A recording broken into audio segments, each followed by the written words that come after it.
Wind moves over the prairie in South Dakota. It sounds like the land is breathing. The grass bends.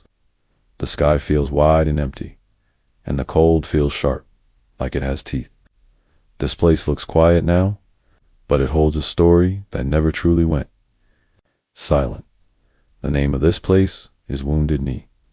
Some people call what happened here a battle. Many others call it a massacre.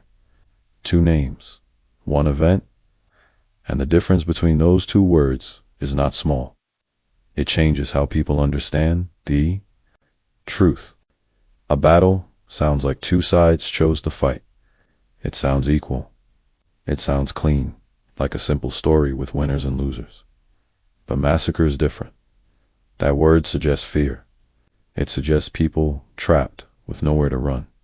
It suggests that the dead were not only soldiers. This story begins in the winter of 1890. America is changing fast. Railroads cut through the land. New towns rise like fresh wood on old ground.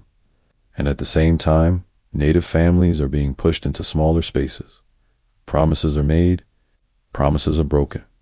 Rules change, then change again. Many Lakota people are living through hunger and stress. The winter is hard.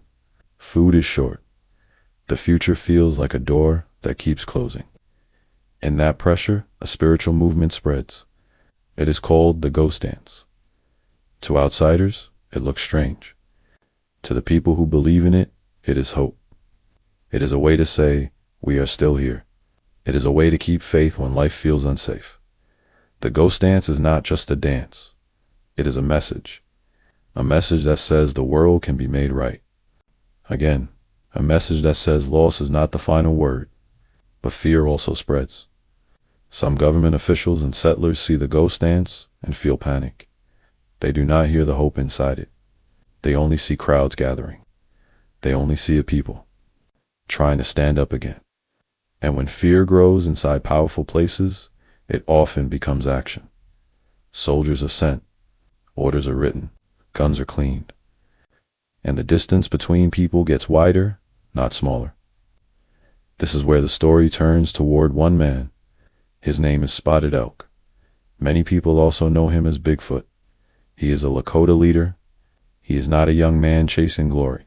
He is a man trying to protect his people through a dangerous season. Bigfoot's group includes families, elders, women, children.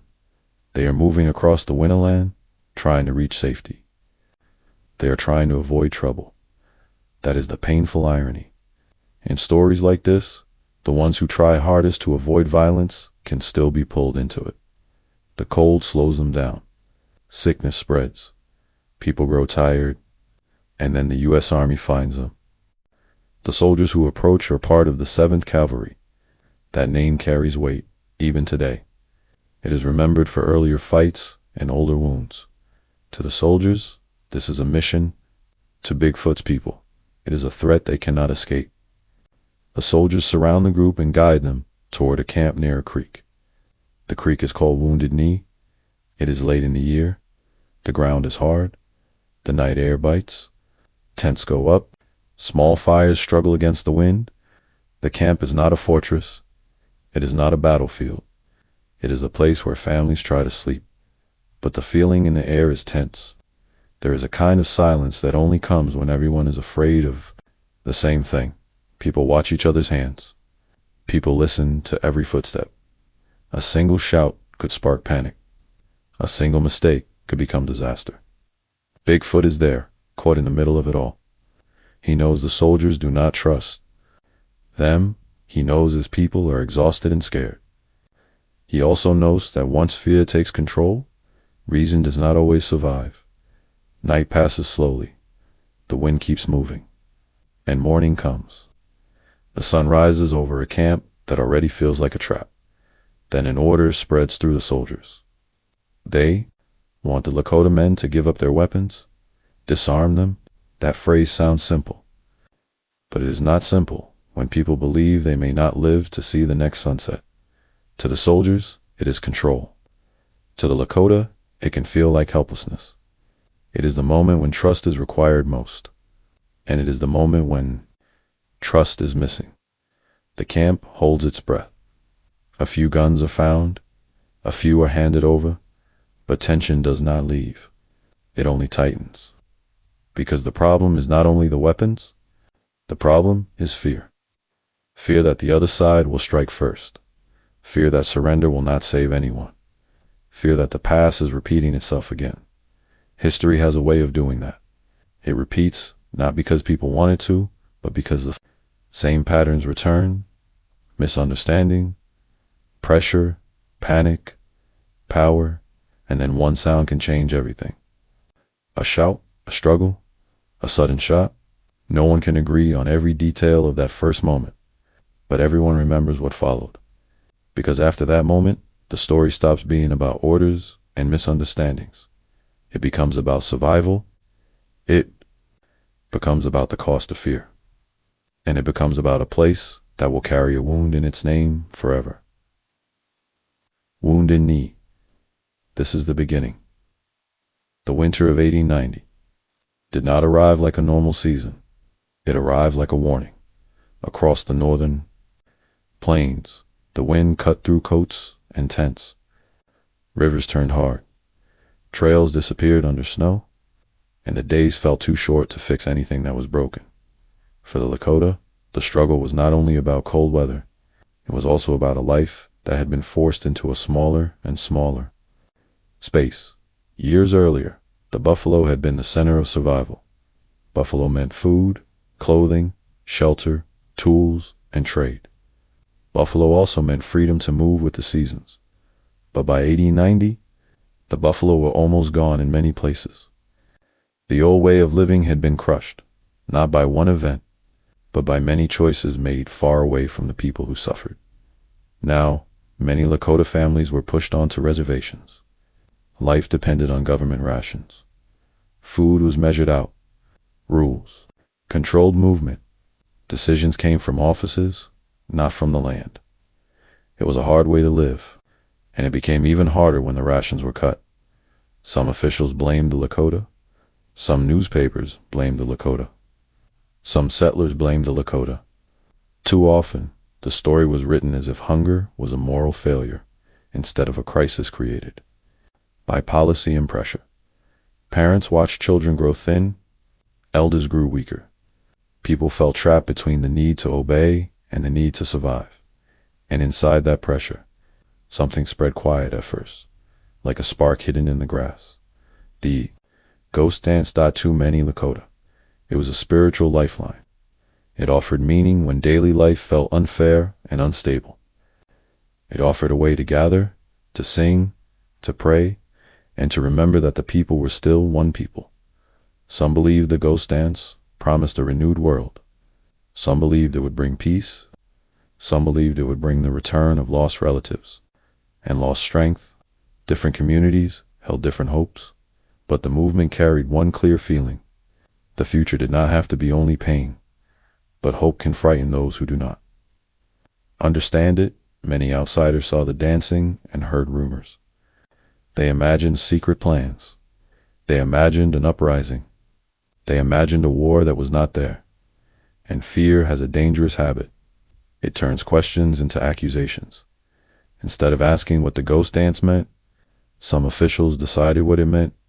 Instead of listening, they reacted. More soldiers were sent toward the reservation areas. More weapons appeared. More eyes watched the camps. More reports were written with sharp words and hard conclusions. That pressure did not stay in one place. It spread like a storm. Standing Rock. There was a leader whose name was known across the country. His name was Sitting Bull. Sitting Bull was respected by many Lakota. He was also feared by many officials because he had influence and because his name carried a history of resistance. Officials worried that Sitting Bull supported the ghost dance. They worried he could become a symbol again. They worried about crowds gathering around him, so they made a decision that would shake the winter like thunder. On December 15th, 1890, authorities attempted to arrest Sitting Bull. The situation turned violent. Sitting Bull was killed. That single event hit the Lakota. Whirled like a blow to the chest. News travels fast when it carries death. People who had followed Sitting Bull panicked. Some fled, afraid they would be next. Some gathered what they could and moved quickly across the cold land, looking for safety. In times like that, the roads are not just paths. They are choices between danger and danger. Some of those frightened people went toward the band led by Spotted Elk, known as Bigfoot. Bigfoot was a leader, but he was also a caretaker. He had a reputation for trying to keep peace when peace was still possible. He was the kind of man who understood that a living community mattered more than pride, but peace was becoming harder to hold. The ghost, Dan's fear was growing. The death of Sitting Bull increased panic. Soldiers were moving. Rumors spread in every direction, and Bigfoot's group carried one more burden. Illness. Bigfoot himself was reported to be sick during this time. Cold and sickness can turn a journey into a slow struggle. A sick leader cannot move quickly. A band with children and elders cannot move quickly. Yet they moved anyway. They traveled toward the Pine Ridge area, hoping to reach Red Cloud, another Lakota leader, and find protection. They wanted to avoid conflict. They wanted to survive the winter. But the land was full of watchers. The U.S. Army had been given a mission. Officials wanted control. They wanted the dancing to stop. They wanted to show power. And the 7th Cavalry was part of that push. The 7th Cavalry carried a heavy history. It was a unit tied in memory to earlier fights and deep grief on both sides. Its name alone could raise fear. It was not just a group of men on horses. It was a symbol, whether the soldiers wanted that or not.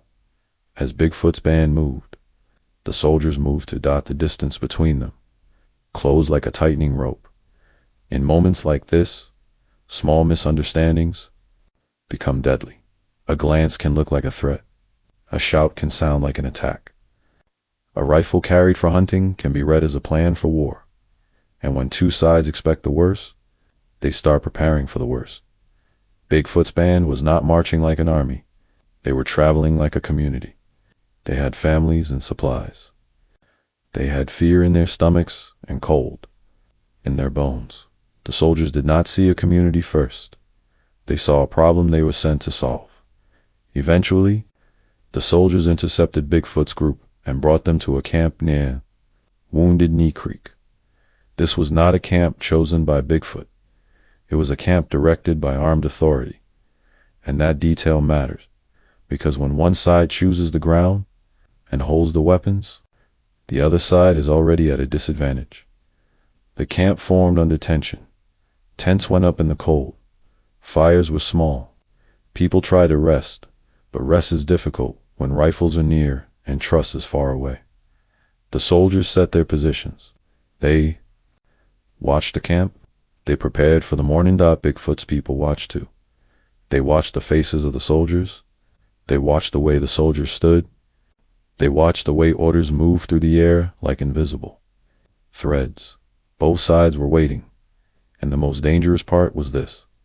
Almost everyone believed something bad could happen. That shared belief did not calm the situation, it fed it.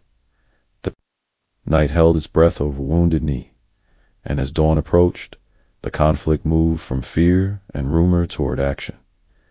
Now someone would bring the order that changed everything. The order to disarm. Morning came slowly at Wounded Knee. The sun did not rise like a warm promise. It rose like a cold lamp over a tense scene.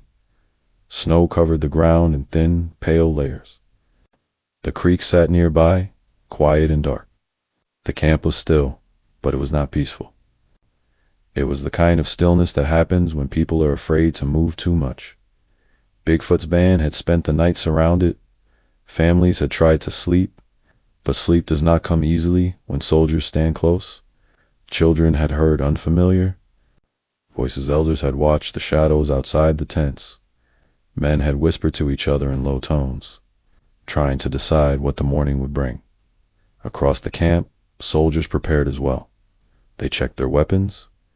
They moved into positions. They waited for orders like a door waiting for a key. This was not a normal meeting between two groups. This was an armed situation where one side controlled the space. That imbalance hung in the air like smoke. Bigfoot, sick and tired, was still a leader. Even if his body was weak, his role was heavy. His people looked to him for calm. He had to think about what would keep them alive, not what would make them proud. But pride was not the main emotion in that camp. Fear was, and fear does not sit still. Fear searches for danger in every sound. As the morning moved forward, the soldiers' plan became clear. They wanted the Lakota men to give up their weapons, disarm them. Those words may sound simple to someone far away, reading history like a story, but inside that camp, those words felt like a trap. A weapon for many of the Lakota men could mean protection. It could also mean food. A rifle could be used for hunting. A knife could be used for daily work. Tools and weapons were not always separate in frontier life. To the soldiers, a weapon meant a risk. To the Lakota, being forced to give up weapons meant being left powerless. And the worst part was this: both sides believed the other side could strike. The soldiers believed they were preventing trouble. The Lakota believed they were about to be harmed. That is the kind of situation where one wrong moment can become a disaster. The soldiers began calling men forward. They searched. They collected weapons. They gathered items in piles. Some men handed over guns. Some hesitated. Some argued. Some stayed silent. There were also weapons that were not easy to find. Some were hidden. Some were not present at all. Some were old. Some were broken. And in a tense camp, even a broken weapon can cause a strong reaction. The process dragged on, and every minute increased the pressure. People do not calm down when they feel watched. They become more rigid, more defensive, more ready to react. In that atmosphere, a single misunderstanding can become a spark. A soldier steps too close. A man pulls back. A hand moves quickly. Someone shouts out, and suddenly the air feels like it might snap. Bigfoot's people were not one single mind.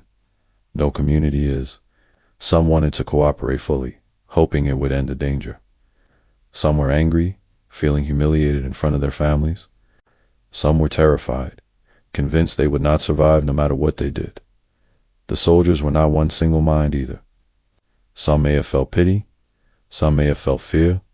Some may have felt anger. Many were young. Many had never faced a moment like this, with their hearts racing and their hands on rifles. The camp became a machine with too much pressure inside. Outside a Wounded Knee, the country was filled with rumors and hard opinions. Newspapers often used dramatic words. Officials wanted quick control. Many Americans had learned to see Native people as problems, not as human communities. That larger attitude mattered because the way a nation talks about a group of people affects what it allows to happen to them. When people are seen as threats instead of neighbors, harsh actions become easier to justify inside the camp. Those big ideas were not spoken out loud, but they were present. They were present in the way that the soldiers surrounded the tents. They were present in the fact that families had been brought here under guard. They were present in the demand: surrender your weapons, here now, under the eyes of men who do not trust you. As the search continued, the tension grew sharper.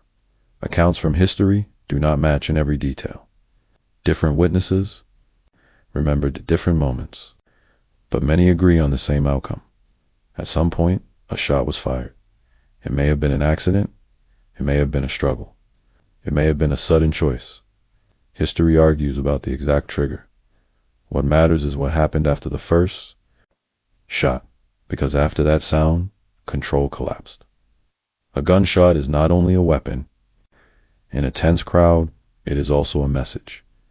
It says, it has started. People react before they think. Soldiers fired.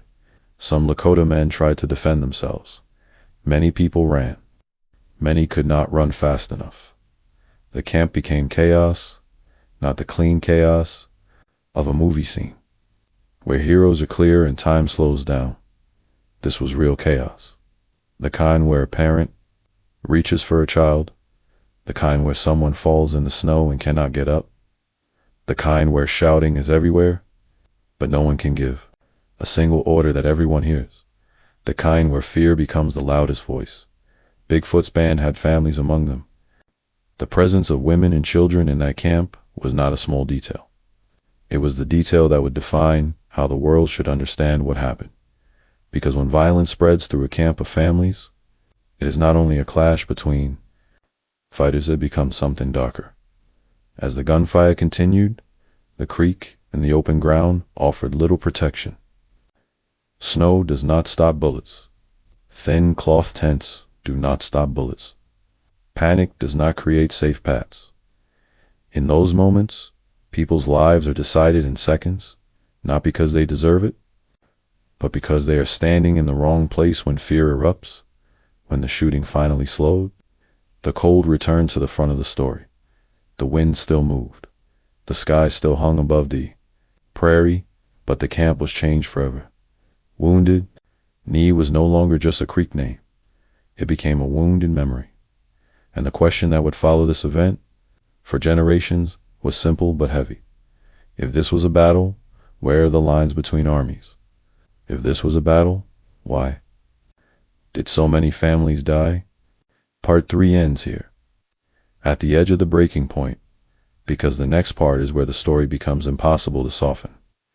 After the first shot, the camp did not fight. It broke. The quiet order of mourning vanished in seconds. The open ground, near Wounded Knee Creek, turned into a place where fear ran faster than thought. People did not have time to understand what was happening. They only had time to react. Some soldiers raised their rifles and fired. Some shouted commands that were swallowed by noise.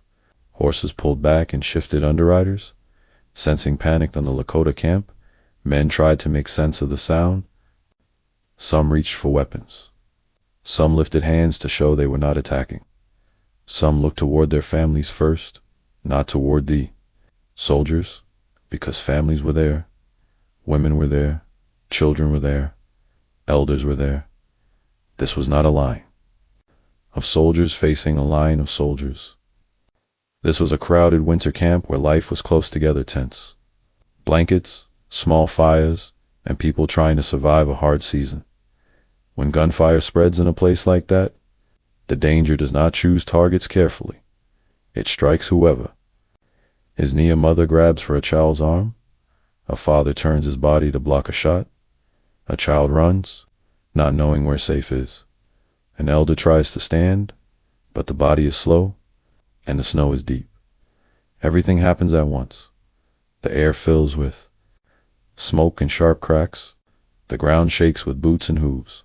Voices overlap, porters, prayers, cries, warnings. And in the middle of it, there is one terrible truth. In chaos, people often cannot tell who is shooting, or why, or how to stop it. They only know that the sound means death might be next. Some Lakota men tried to defend their families. Some tried to escape with them. Some tried to surrender. Some tried to help the wounded. But there was no single plan. There was no safe corridor. There was no calm leader who could pause the moment and reset it. History sometimes teaches this lesson in the hardest way. When fear is in charge, the smallest mistake becomes a disaster that no one can undo. The soldiers had the advantage of weapons and position. They controlled the space from the start. They had surrounded the camp. They had the power to decide where people stood and how people moved. That matters, because it shaped what happened next. When people are boxed in and then violence starts, their choices become smaller than the world around them. Some ran toward the creek. Some ran across open snow. Some tried to hide behind anything they could. Fine sin cloth, small dips in the ground, a wagon, a pile of belongings. But the prairie offers little cover. Snow makes everything brighter. It reflects light. It reveals movement. It turns escape into a visible line. There is a cruel detail about winter violence. The cold does not stop the danger. It only makes the suffering last longer. As shots continued, the camp's meaning changed. It was no longer a place where families had rested. It was no longer a place where mourning could be normal. It became a place where survival was reduced to seconds. There were acts of courage in those seconds. Not the kind that wins medals or makes speeches or becomes a legend in the newspapers. The quiet kind.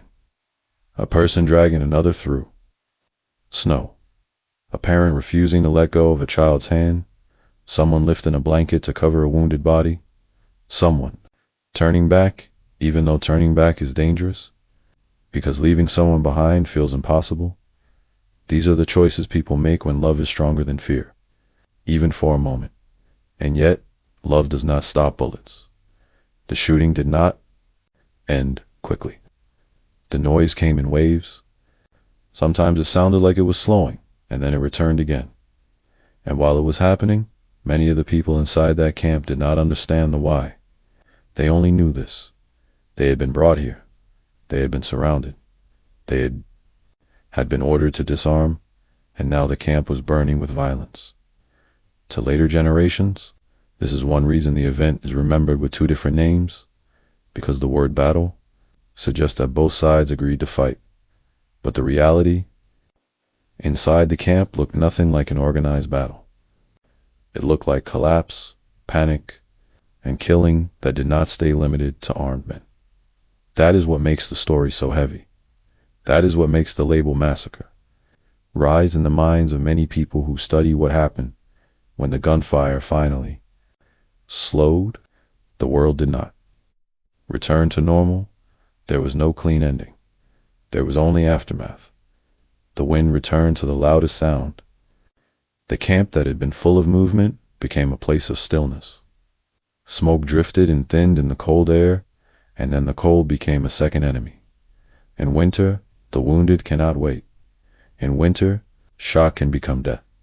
In winter, a person lying in the snow is in danger even without another shot fired.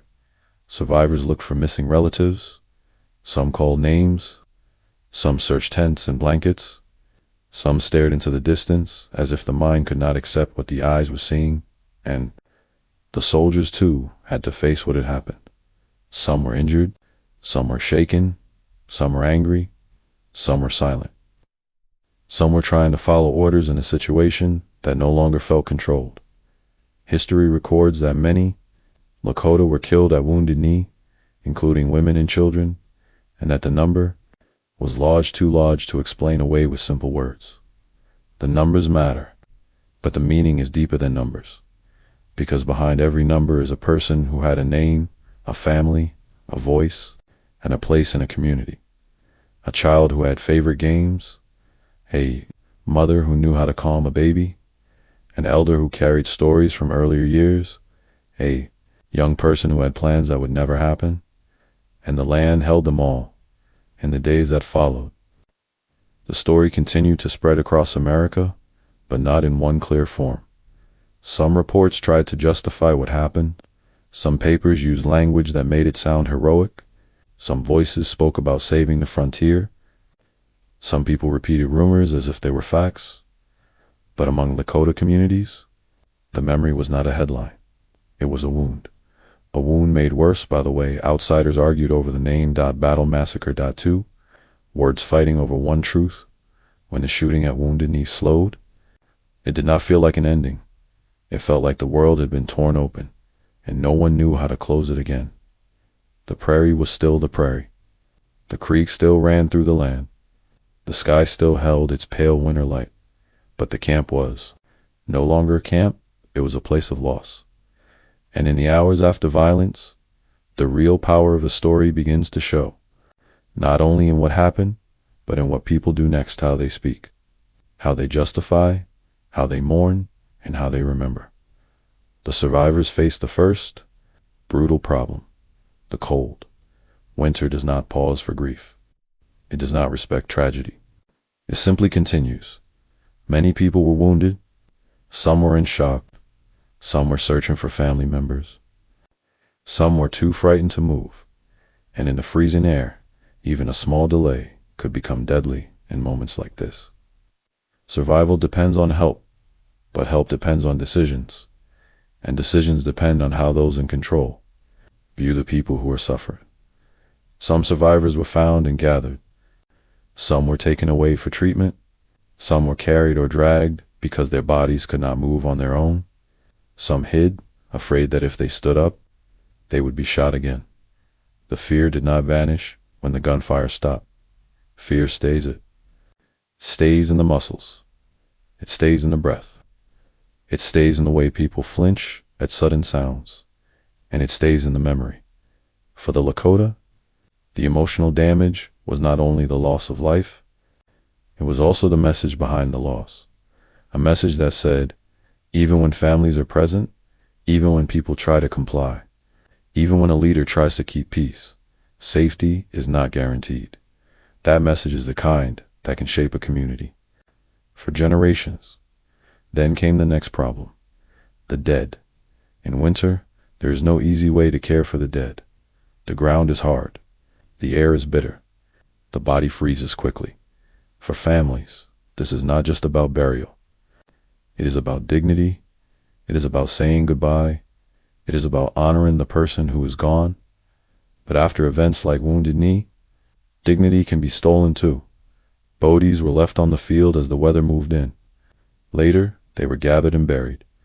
And much of what happened was handled quickly, under authority, and under a system that did not always treat Native lives with care. Too many Lakota families, this was not only grief, it was insult added to injury, a wound on top of a wound. And while survivors were trying to recover, the rest of the country was already shaping the story. Because in America, the story of the Wild West was not only history, it was identity. People in the East wanted to believe the frontier was being settled. They wanted to believe the nation was becoming safer, stronger, more modern. So when news of Wounded Knee spread, many accounts did something predictable. They framed it as victory. They framed it as necessary. They framed it as the army restoring order. That framing did not happen by accident. It happened because it made the public feel comfortable. It allowed people to believe that the United States was doing what it had to do. It allowed them to avoid a harder question. What happens when power mistakes fear for truth? In the middle of that public framing came another decision that shaped the legacy of Wounded Knee medals. In the months after, the U.S. government awarded medals to some soldiers for actions connected to Wounded Knee. The country's highest military honor became part of the story. To many Americans at the time, it was proof of bravery. Too many Lakota and too many later observers. It was proof that the nation did not understand what it had done, because giving medals after a tragedy can feel like celebrating the tragedy. It can feel like turning pain into a trophy. This is one reason Wounded Knee never settled into the past. It kept coming back. It kept reopening. Decades passed. The frontier era ended. Towns grew. Roads spread. New wars came and went. But the memory of Wounded Knee remained in Lakota families. It remained in stories told at home. It remained in names and songs and silence. The land itself became a kind of witness. And then, many years later, the name Wounded Knee returned to national headlines again. In 1973, activists from the American Indian movement, often called AIM, occupied the town of Wounded Knee to protest corruption and to demand attention to treaty rights and native sovereignty. That moment was not the same event as a 1890, but it was connected by meaning. It was connected by the idea that native people had been ignored, pushed aside, and treated as problems instead of citizens and nations with rights. When a place becomes a symbol, it can draw history back into the present. Wounded Knee became that kind of symbol, a place where the past and the present speak to each other and today. The debate over how to describe 1890 still continues. Some textbooks still use the word battle. Many historians, native communities, and public memorials use the word massacre. Some people ask, does one word change the facts? But that question misses the point. Words do not change what happened. Words change what society admits about what happened. They change what people feel responsible for. They change who receives sympathy and who is dismissed. When a country chooses the word battle, it can make the event sound like an even fight between two sides. When a country chooses the word massacre, it admits imbalance, and it admits that non-combatants died in large numbers. That admission is not only about the past, it is also about the present, because the way a nation faces its history shapes the way it treats people now. So where does this story find its resolution? Not in a happy ending. There is no happy ending here. The resolution is in clarity. The resolution is in the decision to look directly at the event and name it honestly. The resolution is in listening to the voices that were once ignored, especially the voices of survivors and descendants. The resolution is in understanding that the Wild West was not only guns and outlaws and adventure. It was also policy and power, and human beings being forced to the edge. Wounded Knee is a reminder of how quickly fear can become violence and how long the consequences last. And it is also a reminder of something else. Memory can be a form of justice when people remember clearly. The past cannot be easily rewritten. When people speak the names of the lost are not erased. When the truth is told with care, the wound is not healed, but it is no longer hidden. In the years after Wounded Knee, the land did not change much. The wind still moved across the plains. The winters still came. The grass still bent under the same wide sky. But for the Lakota, something inside the world had changed. Wounded Knee did not stay in 1890. It traveled forward, carried in memory like a heavy bundle that could not be set down. And in the larger American story, Wounded Knee became something else too. It became a line between an older era and a new one. Many people began to describe 1890 as the end of the Indian Wars, the end of the frontier violence between the U.S. government and native nations on the plains. But endings in history are often misleading, because even when the shooting stops, the systems that cause the suffering can continue.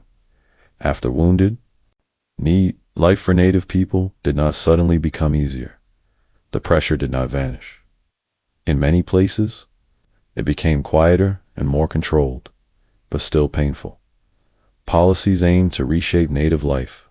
Children were sent to boarding schools, where they were often punished for speaking their languages or practicing their cultures.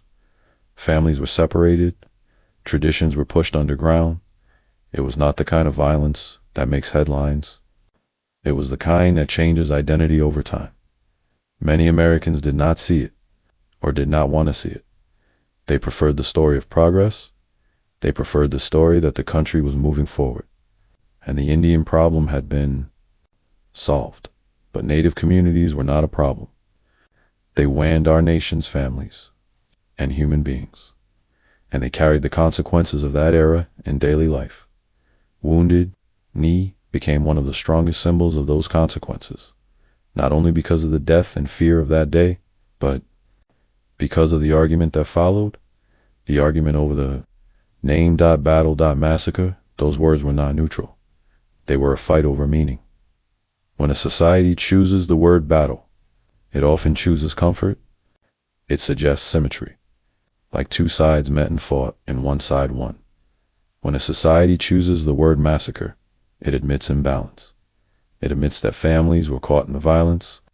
It admits that power acted with terrible force against people who were not positioned like an army for the descendants of survivors.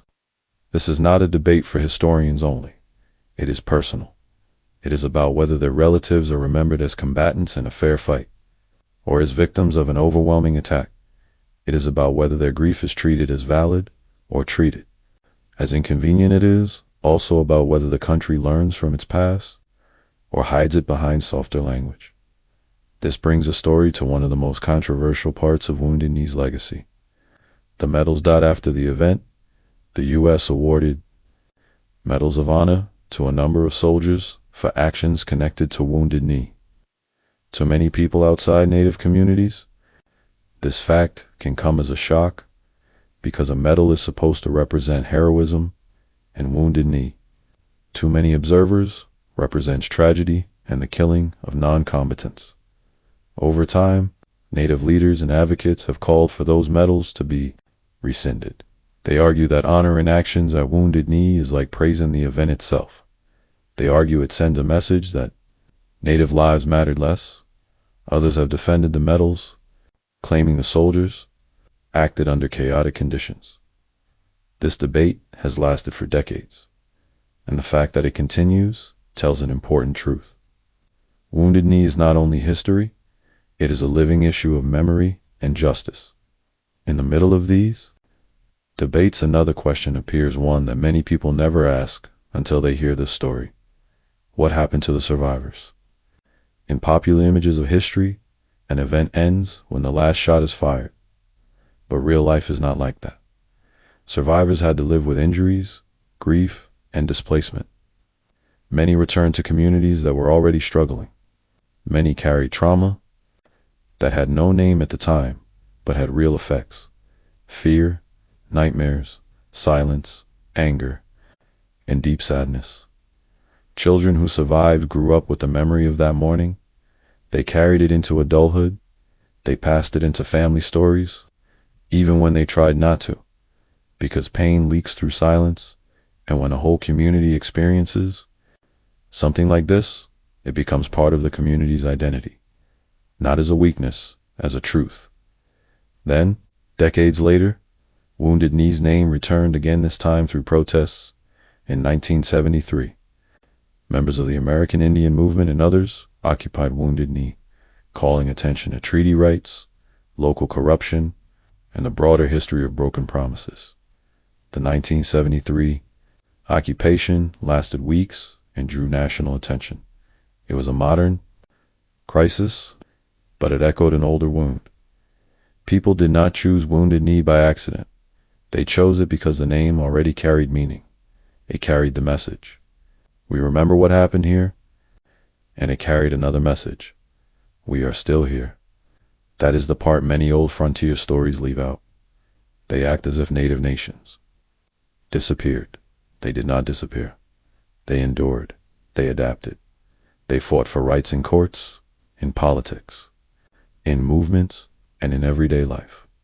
Wounded Knee, in that sense, became more than a tragedy. It became a marker of endurance, a painful marker, yes, but also a sign that memory survived attempts to erase it. Today, visitors can go to the area and see memorials. They can read names. They can hear stories from descendants. They can learn that history is not only made by famous leaders in major battles. History is also made by families caught in policy, fear, and force. And the responsibility of the present is not to relive the violence, but to face it honestly. That is the heart of the resolution in this biography. Not a neat ending, but a clear one. A resolution that says, Wounded Knee must be remembered as a human tragedy. It must be understood in context, not as a random event, but as the result of years of pressure, broken promises, fear, and misunderstanding. It must be told with respect for the dead and respect for the living descendants, and it must be told in a way that does not turn suffering into entertainment, because the goal is not shock, the goal is truth. There is a special kind of silence that lives in places where many people died. It is not the normal quiet of an empty field. It feels heavier, as if the air remembers. At Wounded Knee, the land looks calm today. The prairie stretches out like an open page. The sky is wide. The wind moves. The grass the same way. It did long ago, but the story is still here. Not only in books, not only in documentaries, it is here in the way families talk about it. It is here in a way some families do not talk about it. It is here in a way a name can make a person's throat tighten. Because for many Lakota descendants, Wounded Knee is not a distant topic. It is family history. It is the story of relatives who did not come home. And that changes everything.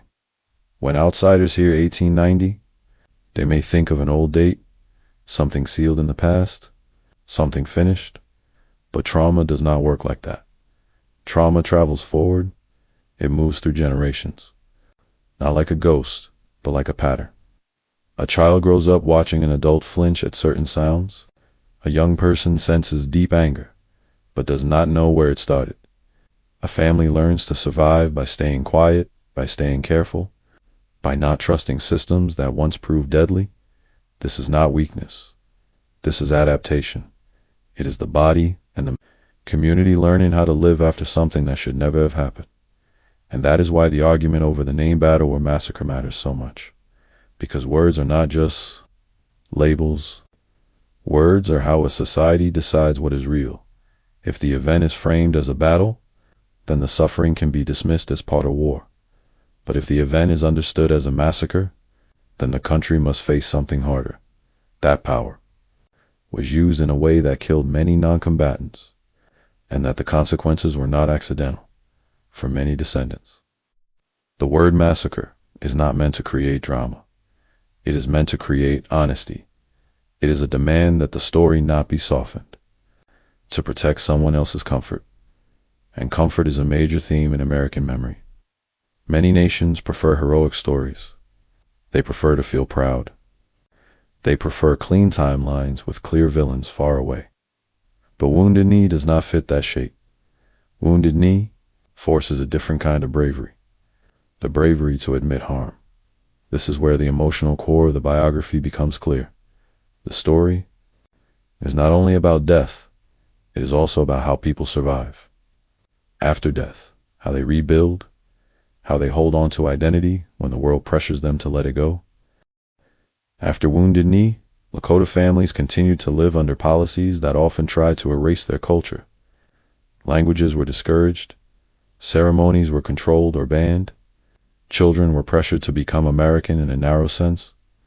Yet, the culture did not disappear. It adapted, it resisted, it stayed alive through grandparents teaching grandchildren, through songs, through prayers, through community gatherings, through the stubborn act of remembering who they are. That survival is not always loud. Sometimes it is quiet. A family speaking their language at home when it is not welcome outside. An elder keeping stories alive through winter nights.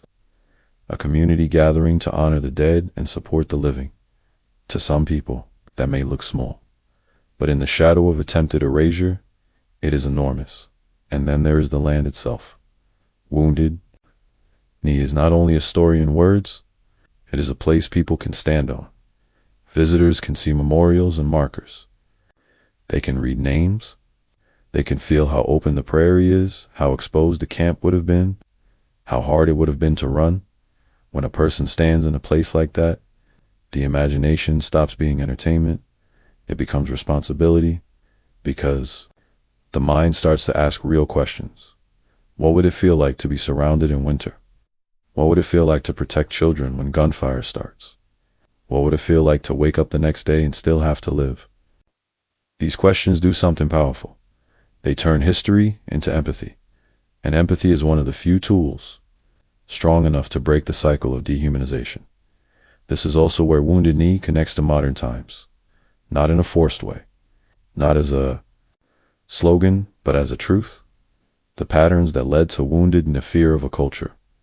Misunderstanding of a spiritual movement, hunger created by policy, forced dependency, and quick military solutions are patterns that can repeat in different forms. Wounded Knee is a warning. A warning about what happens when a society stops. Seeing certain people as fully human, and the warning is not only for politicians or historians, it is for everyone who listens to stories, because stories shape what people accept. If the public accepts the idea that some lives matter less, then future harm becomes easier. But if the public learns to recognize humanity, then the space for harm becomes smaller. This is why remembrance can be a form of justice, not because memory changes the past, but because memory changes the future. For many Lakota families, remembrance is not optional. It is part of honoring those who died. It is part of teaching children where they come from.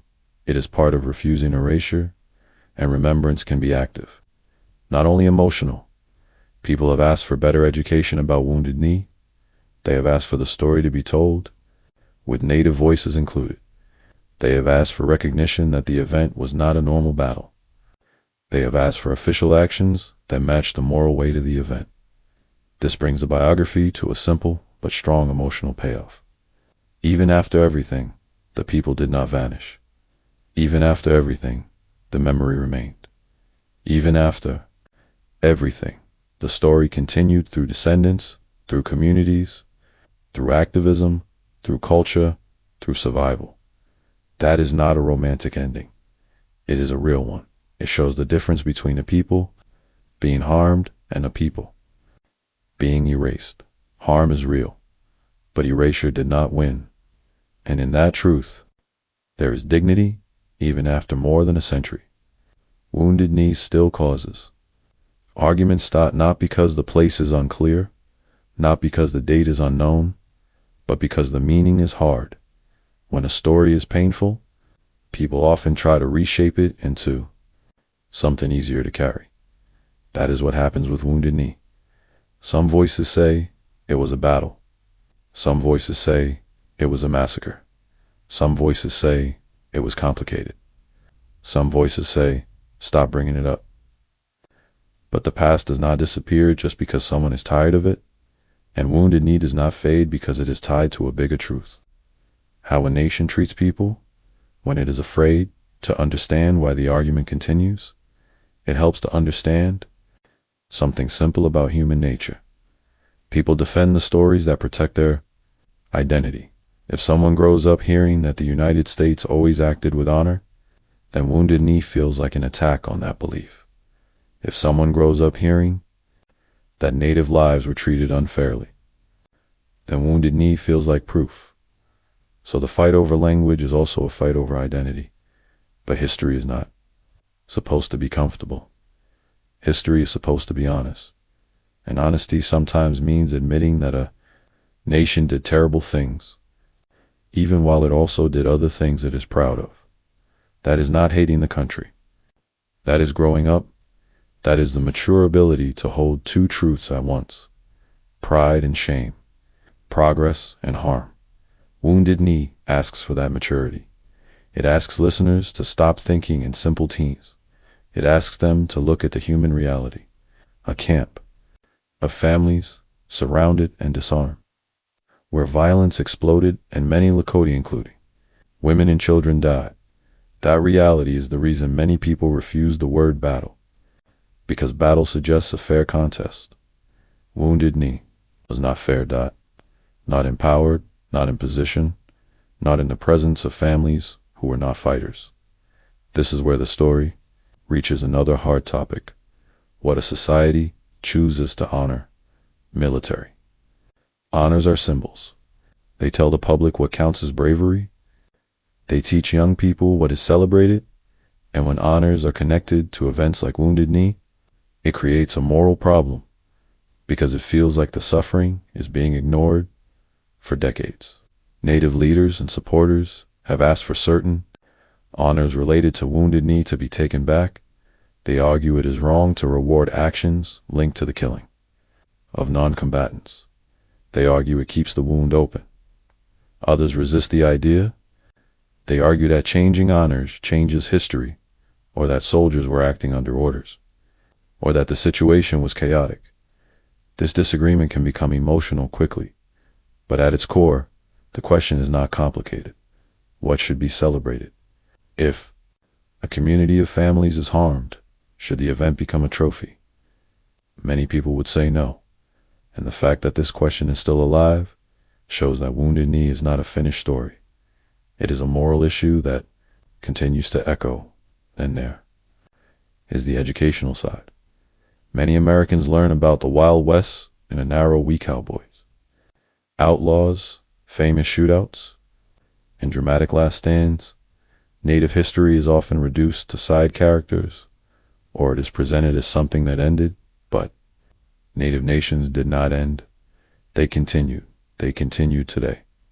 So when Wounded Knee is taught as a quick paragraph or softened into a battle, it does more than mislabel history. It erases people again. In a quieter way, it tells students that native suffering is a footnote. It tells students that the deaths of women and children can be wrapped in a heroic label and moved along. That is why many native educators and historians emphasize telling the story with indigenous voices included, not added as an afterthought. Because who tells the story shapes what the story becomes. A story told only by the powerful often protects the powerful. A story that includes the harmed can become a path toward justice, not perfect justice, but a step away from denial. And denial is a poison in any society. It creates a future that repeats the past. So what does it look like to face Wounded Knee honestly? It starts with listening, not listening to rumors or stereotypes, listening to facts, and listening to descendants. It means acknowledging that the ghost dance was a spiritual movement, not simply a military plan. It means acknowledging that fear and misunderstanding helped build the pressure that led to violence. It means acknowledging that disarmament under threat can feel like a death sentence.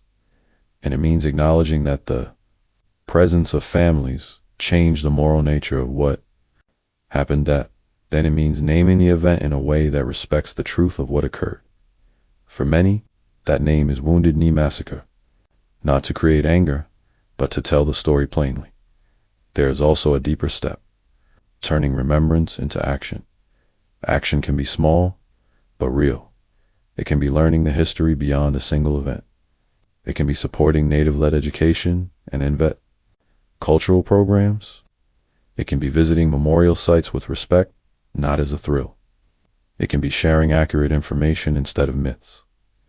It can be challenging the Wild West fantasy that treats Native suffering as scenery. This is where the viewer becomes part of the story. Because history is not only what happened, it is also what people do with what happened. If people repeat the soft version wins. If people repeat the honest version, honesty wins, and honesty over time changes culture. Part 8 is about that turning point. It is about the moment when the biography stops being only a retelling and becomes a decision. A decision about whether the story will be treated as entertainment or as truth. A decision about whether the pain will be turned into myth or respected as real. Wounded Knee does not need dramatic exaggeration. It does not need fake quotes or sensational tricks. The truth is heavy enough. The truth is heartbreaking enough. And when told with care, the truth is strong enough to hold attention because the viewer can feel the humanity inside it. Part 8 ends with the idea that the final chapters are not only about what happened in 80 and 90, they are about what the country does now, in the present, with that knowledge, because a nation cannot change the past, but it can change the way it remembers, and the way it remembers will decide what kind of future it builds. A place can be two things at the same time. It can be beautiful, and it can be heartbreaking. That is Wounded Knee. When people stand there today, they do not see an army. They do not see a battlefield with walls and forts. They see open land, quiet air, a wide sky that does not explain itself. And that is part of what makes the truth so heavy. Because the land does not look like the kind of place where a battle would be planned. It looks like the kind of place where people would camp to rest, to warm themselves, to wait for a safer day. That contrast between calm land and violent memory is the final lesson of Wounded Knee. The event is not only about what happened, it is about what it reveals. Wounded Knee reveals what fear can do when it is given power.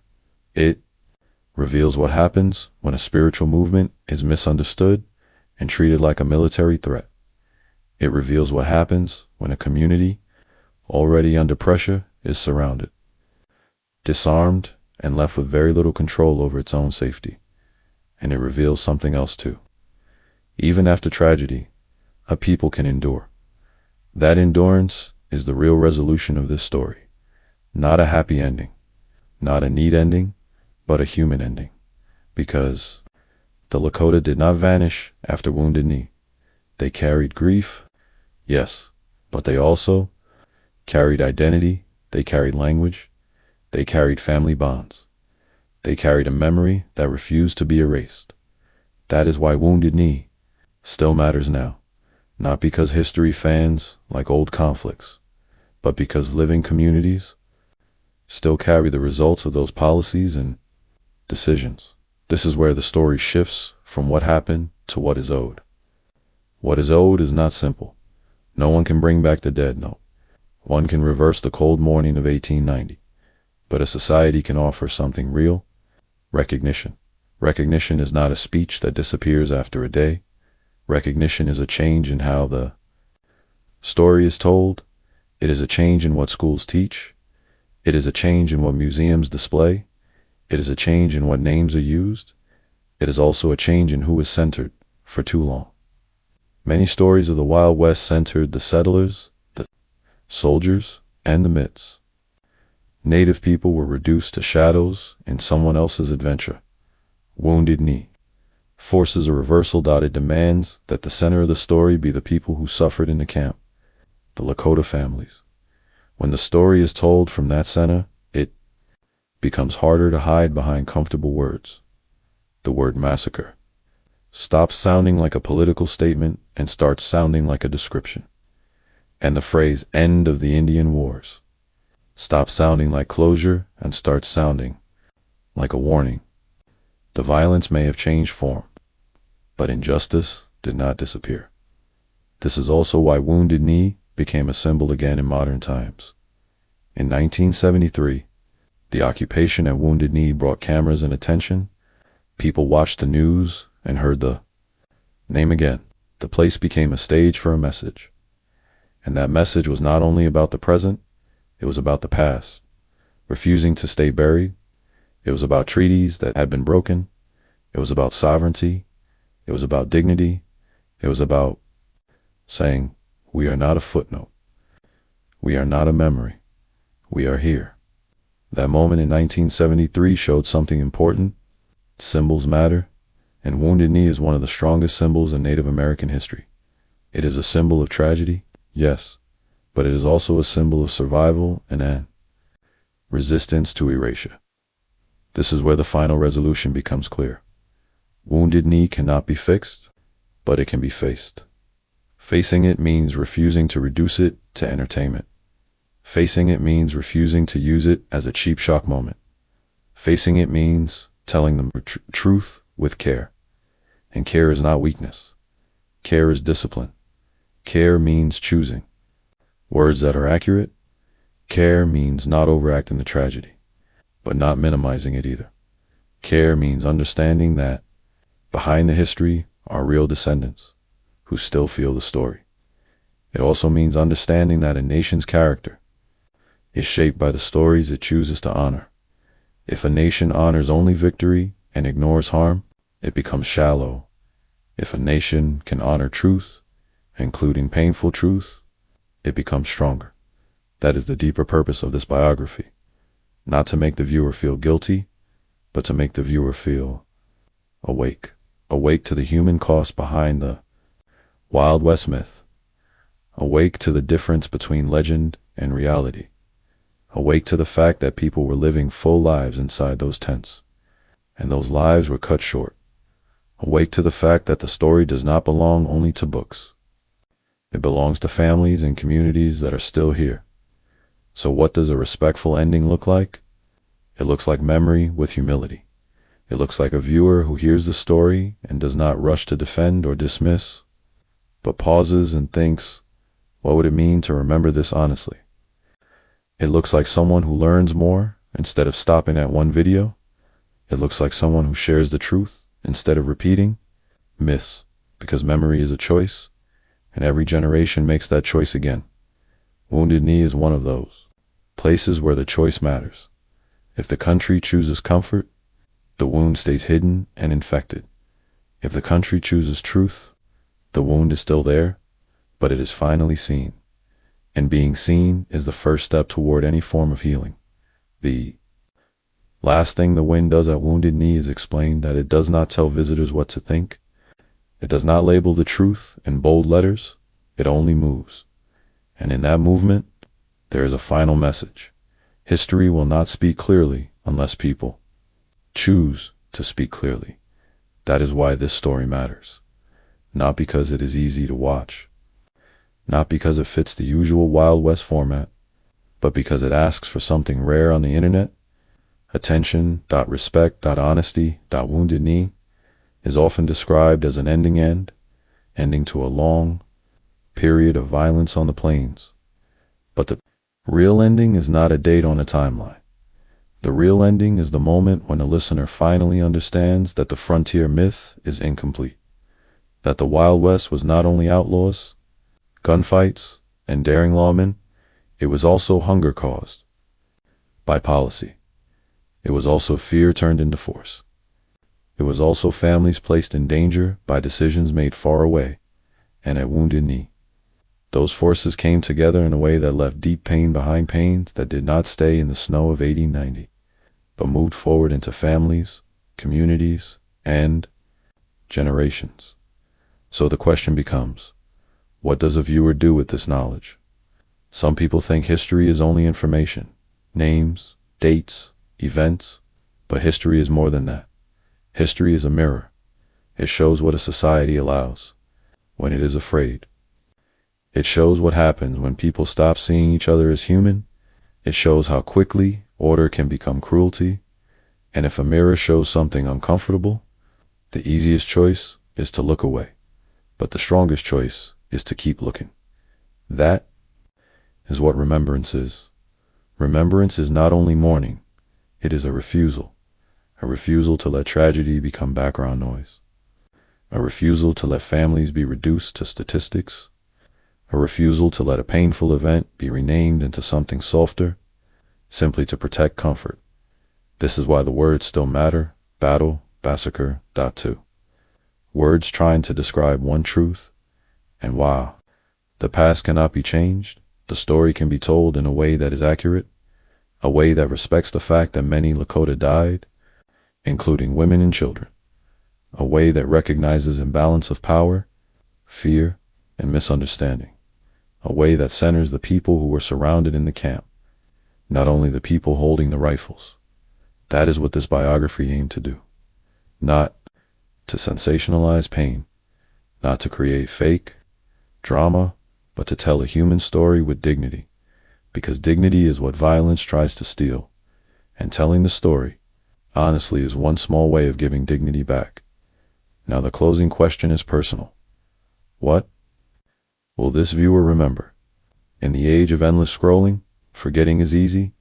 Another video starts. Another topic appears. Another story replaces the last one. But some stories are too important to treat like entertainment. Wounded Knee is one of them. So this video ends with a simple challenge, one that requires almost nothing, but can mean a lot if this story changed how the viewer sees the Wild West. Then do not let it end here. Learn one more fact, read one more perspective, listen to one native voice, share the story carefully, not as a shot clip, but as history that deserves respect, because the past repeats most easily when people forget, and the past becomes a lesson when people remember. That is the purpose of telling stories like this, not to push guilt, to build awareness. Awareness creates better questions create better choices, and better choices shape the future.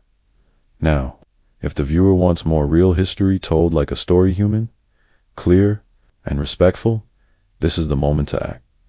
If you want more true, story-driven biographies from the real Wild West beyond the myth, subscribe. And if you made it to the end, comment the word remember. That comment tells the algorithm this story matters, and it tells other viewers they are not alone in wanting the truth. And one more thing, if the viewer has a family story connected to Native history, or if they have visited a memorial site like Wounded Knee, share what you feel comfortable sharing in the comments, not to argue, not to fight, but to honor the fact that history is lived by real people. This channel is not here to glorify violence. It is here to understand it, so it does not get repeated. Wounded Knee is not just a place name. It is a reminder of what fear can do, and it is also a reminder of enduring because Native nations are still here, still speaking, still surviving, still carrying memory. The wind will keep moving across the prairie. The land will keep holding its silence, but the story does not have to stay silent. That the story can be told truthfully, respectfully, and remembered. Wounded Knee, 1890. Remember,